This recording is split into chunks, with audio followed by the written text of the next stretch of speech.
Welcome back to the site. I'm sure you know that I'm a Merc tech, but apparently I'm having a run of Johnsons come in this year. This time we're going to be working on a 70 horsepower, and I'm going to be pulling the water pump off so you can have a look inside and see how easy this is to do. Okay, located it up at the top, you can't see it, but there will be an O-ring. I've removed the O-ring. I'll be doing these 4 7/16 bolts and lifting the pump off. Okay, due to time constraints and web space, I don't show actually taking the bolts and whatnot out, but I will show you what I do find. I've taken the pump off, and I'll show it to you right here. We can see that the impeller's inside, all the fins are going the correct direction. Now we're going to take the impeller out and have a look at it. To do this, I just put a screwdriver inside, hopefully just grab the impeller, and give it a pop. Now the first thing we're going to look for on the impeller are cracks on either side of the blade. So take and push on them. Look for cracks. If no cracks are found, we then look for the edge that runs against the inner housing.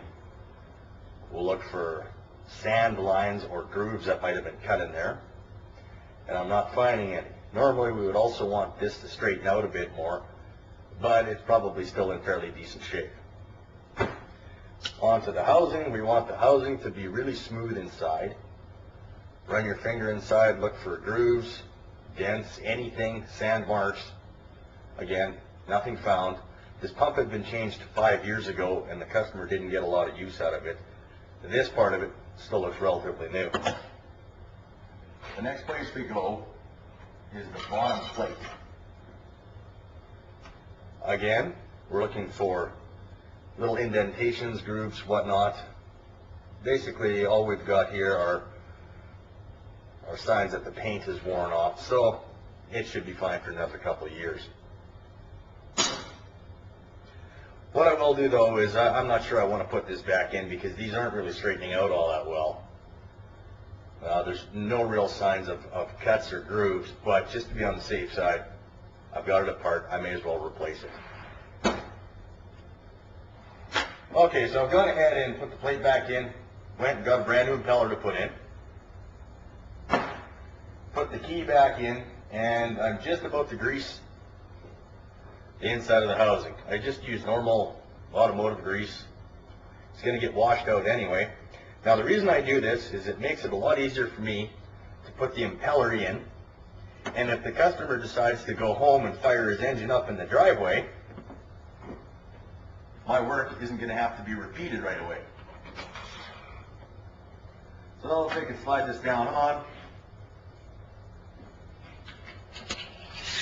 slide the housing on. Now, what we do is push down on the housing and, well, if we can, spin the shaft.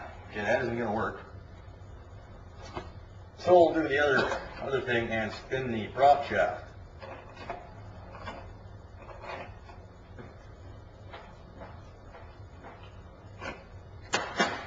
Okay, looks like it's giving me some grief.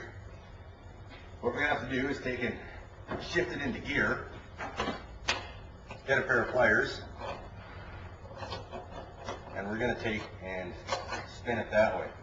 So we want to spin it so that the drive shaft goes clockwise while we push down.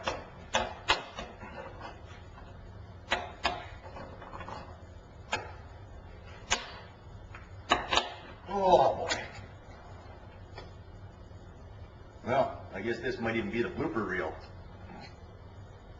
Well, pop it off there, go pour grease at it,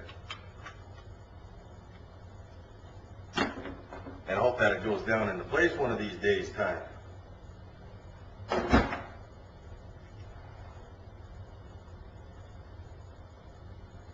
Usually you don't give this much grief, but it's Monday. Okay, let's try this again. I'm going to take it, shift it into a different gear this time. Into forward.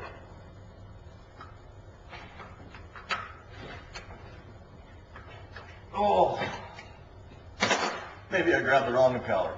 Let's have a look-see. Oh, no, we're stuck on there.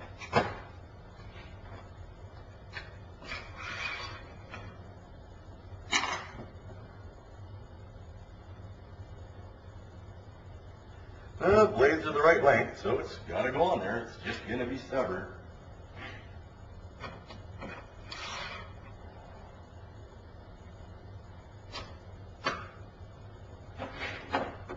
This will give you guys some insight into how easy stuff really is at times.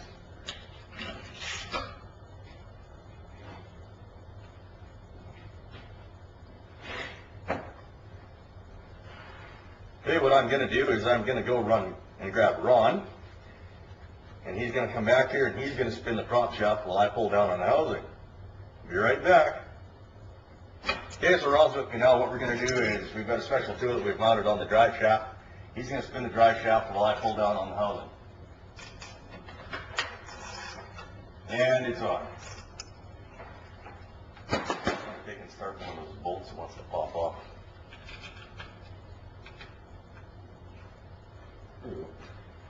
Thank you, sir.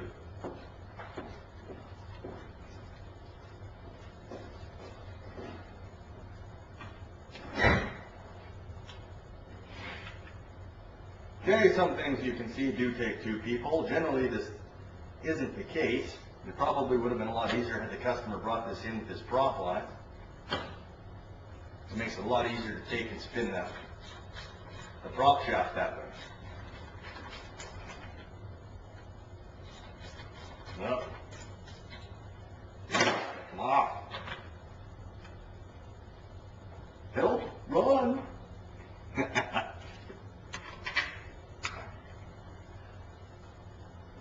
Well, I'll finish up here.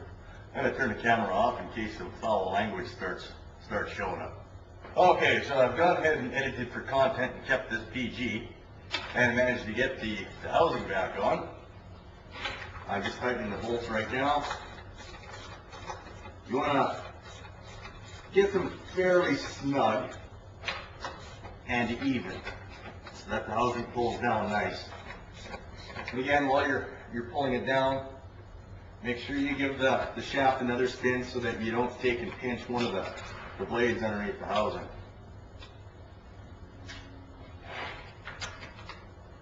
Last bolt.